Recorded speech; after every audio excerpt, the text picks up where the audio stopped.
চাকরি প্রত্যাশী ভাই ও বোনেরা ৬৬ পদে কিন্তু বাংলাদেশ সেতু কর্তৃপক্ষ কিন্তু নিয়োগ বিজ্ঞপ্তি প্রকাশ করছে, যেটা আজকে থেকে অলরেডি আবেদন শুরু হয়ে গেছে। আমি তাহলে আজকে আপনাদের জানিয়ে দেব কি কি পদে আপনারা আবেদন করতে পারবেন, আবেদনের নিয়ম এবং পদগুলোর কাজ কি, এবং আবেদন করার পরে কতদিন পর পরীক্ষা হতে পারে এবং কোন কোন জেলা প্রার্থীরা আবেদন করতে পারবেন, সকল বিষয় আজকের এই ভিডিওর মাধ্যমে আপনাদের আমি জানিয়ে দেওয়ার চেষ্টা করব।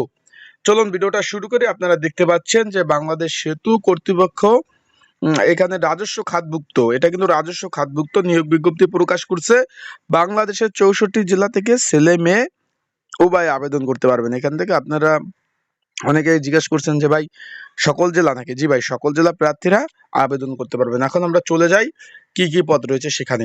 আমরা নিচ থেকে উপরে উঠবো, তার আগে বলে দিই আপনারা যারা আমার ইউটিউব চ্যানেলে নতুন তারা অবশ্যই আমার ইউটিউব চ্যানেলটা সাবস্ক্রাইব করে রাখবেন।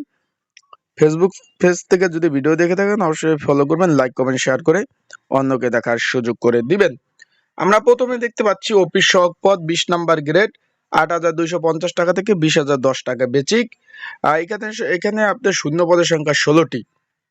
এটা কিন্তু আপনার চতুর্থ শ্রেণীর চাকরি, সরকারি চাকরির যে শ্রেণী বিভাগ রয়েছে প্রথম, দ্বিতীয়, তৃতীয়, চতুর্থ, এটা হলো চতুর্থ শ্রেণীর চাকরি। এখানে আপনারা এসএসসি পাস এবং দাখিল পাস যারা আছেন ছেলে মেয়ে উভয় আবেদন করতে পারবেন। তারপর আমরা দেখতে পাচ্ছি চেয়ারম্যান পদ 2টি পদ রয়েছে, এইখানে আপনারা মাধ্যমিক পাশে আবেদন করতে পারবেন।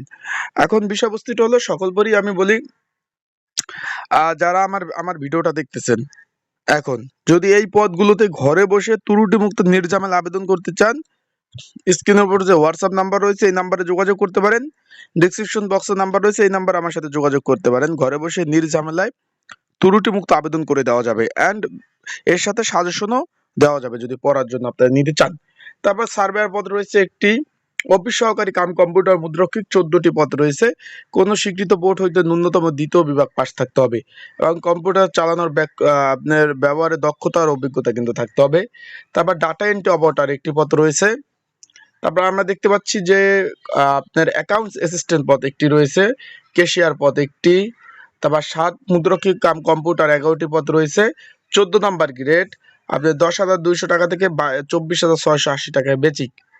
কোন স্বীকৃত বিশ্ববিদ্যালয় হইতে ন্যূনতম দ্বিতীয় শ্রেণী বা সম্মানের জিপিএ সম্মানের ডিগ্রি থাকতে হবে এবং কম্পিউটার ব্যবহারের দক্ষতা 7 লিপিকারের সর্বনিম্ন কিন্তু গতি থাকতে হবে আপনার বাংলায় 45 এবং ইংরেজিতে 70 থাকতে হবে এবং কম্পিউটার মুদ্রক্ষিকে এটা থাকতে হবে আপনার বাংলায় 25 ইংরেজি 30, এইগুলো কিন্তু অভিজ্ঞতা আপনাদের থাকতে হবে। তারপর আমরা দেখতে পাচ্ছি কার্নুগ পদ রয়েছে একটি, 7 লিপিকার কাম কম্পিউটার অপারেটর 3টি পদ রয়েছে, কম্পিউটার অপারেটর 60টি পদ রয়েছে। তারপর অ্যাসিস্ট্যান্ট 2টি পদ রয়েছে, অ্যাসিস্ট্যান্ট আপনার ইঞ্জিনিয়ার একটি পদ রয়েছে, সহকারী প্রোগ্রামার একটি, অ্যাসিস্ট্যান্ট ইঞ্জিনিয়ার সিভিল 2টি এবং অ্যাসিস্ট্যান্ট আপনার ডাইরেক্টর 2টি পদ রয়েছে। আপনারা দেখতে পাচ্ছেন সব 9 নম্বর গ্রেডের উপরগুলা। এখন এটার আবেদন চলতেছে, আজকে থেকে অলরেডি আবেদন শুরু হয়ে গেছে, যেটা আপনার 2-3-2025 পর্যন্ত আবেদন চলবে। তাই যারা নির্ঝামেলা আবেদন করতে চান অবশ্যই আমার সাথে যোগাযোগ করবেন, আর নির্ঝামেলা কিভাবে আবেদন করতে হবে আমি সর্বোপরি বলে দিব। আসসালামু আলাইকুম।